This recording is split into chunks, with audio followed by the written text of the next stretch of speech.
JobKeeper program will finish in March, according to the budget to be handed down on October 6. Here comes the cliff in terms of the true state of unemployment in the economy after that date. It remains to be seen whether there could be a change of heart in, say, December or January by the Prime Minister on this with a further extension. But sources have told me that this is, quote, highly unlikely, unquote, and I'm told the budget papers are clear. The scheme ends then. It ends in March. We know that the first tranche of JobKeeper is estimated to cost $85 billion and the second half $16 billion. The lower figure, the second 6 months, is because the eligibility rules were changed.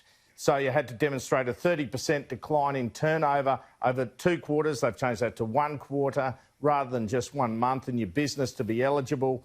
And we know the payments are reducing from October from $750 to $600 a week. The exit was never going to be easy, and the Prime Minister and Treasurer knew this, but the view is JobKeeper cannot go on forever. The focus of the budget, therefore, will be on job creation, not income support. It has been speculated that JobKeeper will be replaced with a wage subsidy for hiring new employees for small and medium enterprise businesses. As I reported yesterday, my understanding is there will be such a measure, but it will not be an ongoing subsidy. It will be 1 or 2 payments made to small and medium enterprises when they take on and keep new employees. Here is an exchange between myself and the Prime Minister in July when he announced JobKeeper 2.0, where I asked him whether he might keep some form of JobKeeper until an election, perhaps an early election late next year. Could we see some manifestation, depending on the virus, of this scheme until the next election?